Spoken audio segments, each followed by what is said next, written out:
Hey, YouTube, what's going on? It's Brownie from the Young Zings, and we have some tournament coverage to go over. And today we're covering YCS Atlanta in Atlanta, Georgia, that happened over this weekend. And it was the final event of the pre-emergency list era, an era that we were expecting to last a lot longer. Me personally, I was expecting the Before Region Pal deck to last until the April list, and then it was going to get lightly hit there, similar to like Prep to 1, Brio to 2. I think those were like the hits deck cards originally, and then the deck was going to survive at like almost full power until June, where like it would dominate nationals, and then it'd probably get hit like for real on the July list. That's what I was expecting, but the emergency list just changed everything to everyone's surprise. So I guess the even though YCS Atlanta doesn't have that much implication for next format, it has a lot to do with the format that could have been, and whether or not and what we should take from the emergency list. And the results are very interesting. So let's just go right into them. So here are the top 32 decks, and I'm just going to control F, type in perform. Oh, there's a lot of yellow when you type in perform of how. Oh my gosh. Yes, the top 32 for YCS Atlanta, Georgia was 29 Performapal, or the Perform Engine Pal. It was two, and then two Monarch decks and one Cosmo. That is absolutely insane. Okay. What do we take from this? For 29 out of 32, that is unprecedented. And when I saw this, I was like, wow, they might need to hit this deck. And then like I started cracking up. I was like, haha, look, it's jokes on you because they hit the deck the day after. Actually, the bans went into effect today. Today is February 8th, 2016, and Pepe has been dissolved. It's now just Performer Pal. But the show continues. But another more on that later. 29 out of 32. Do you guys, okay, if you do the math, that's 90% of the top slots were Performer Pal decks. If that's, okay, people were like, oh, Pepe's not tier 0, like you guys are overreacting. That's that's tier 0, okay? That is super hard tier 0, okay?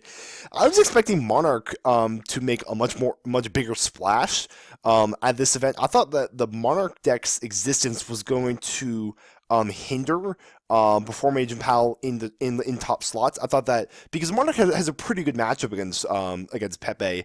I'm surprised they did not do enough. Maybe it's because everyone was playing the Pepe deck at the last rodeo, but I mean, maybe not. I mean, that's just an assumption. Konami North American coverage is just it's just awful.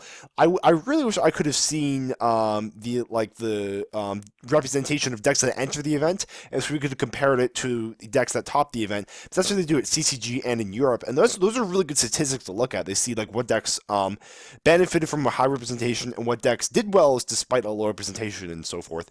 But they did have this neat little table of contents, which I'll have in the description. It's still very far from actually good coverage, but it's a step in the right direction, so keep that going, Konami. But 29 out of 32, like, I still thought Necros at, I think Necros was tier 0, right, but like between February and March, not the first event. I think they were tier 0 when they got 23 at YCS Prague. I think the number was 23 out of the top 32 there.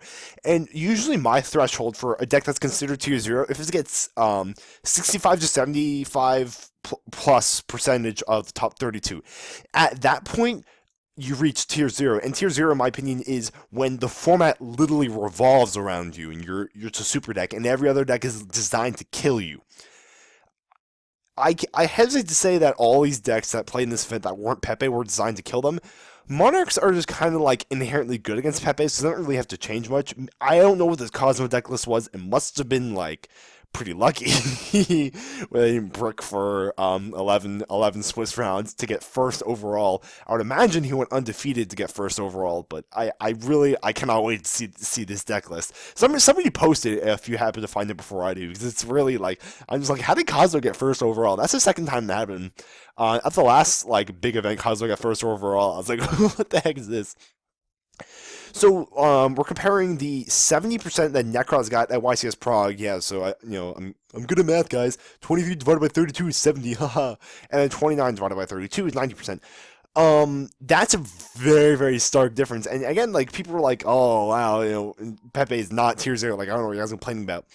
I think the biggest, like, when talking about the emergency list, and I guess the biggest, there were like various keywords that came out when describing this. People were like, the list was unfair because it just destroyed Pepe, and all that. But guys, despite the severity of the list, okay, this is 29 out of 32. This is not okay, okay? And again, like when you see these kind of results, I'm like, yeah, this deck kind of needs deck kind of needs a hit. Now, I don't have enough. I wasn't really that competitive around the Dragon Rulers time period, so I'm not entirely sure how much they were getting in terms of tops. But I imagine that the existence of Evil Storm prevented them from getting any more than like 25 at the most slots out of the top 32. I don't think they got any higher than there. This is the best deck ever in the game. Of course, it got an emergency list. My problem with the emergency list is not the severity of it, but just how sudden it was. Like, there's no warning, and now I have to change everything for my event next week. That's really dumb. But I will say, judging from this event, Konami, maybe you did us a solid here, just low key. I mean, you probably could have tuned it down a little bit in terms of severity, but maybe you saved us there. And this is the second part. Perform Pal is definitely not dead. I don't know if you guys have seen early Perform Pal builds, but that deck is still like that deck still goes. Instant Fusion is still good, even though you only have one Luster Pendulum. You still have 3 Draco face-offs, so it's not really that hard to get to. And like the fact that Instant Fusion's a card, and like you can tech like Rescue Rabbit, summon like Master Pendulum, or if you run a Magician engine, you can summon Dragon Pulse Magician. It's pretty solid. So I'll talk about more of that deck later. But I think the last thing, is just to reiterate, is that even though that this event was kind of, it doesn't really hold any implications for next format. Just remember that like when you look at this, just see that okay, we might have been saved a little bit here. Konami might have just low key might have saved us right here. I would not want to play in this format. Where you must play Pepe or you cannot win, because I really thought Monarch was going to get 7. I was predicting, I think like it was like I was like going to be like 20 to 22 before Range of Pal, 7 Monarch, and the rest Cosmo and maybe like a random deck top. That's what I expected, but this is just like way over the edge. So oh man, it was just, glad it's over. Glad we're saved from that. Now we should look to the next format. So let me know what you guys think in the comment section below. If you find that Cosmo deck list, please post it. I'd really like to see it and see like what kind of magic he had and what he had to sacrifice to get those good draws. That'd be nice. But all right, that's all from here. Thank you guys very much for watching, and I'll see you all next time.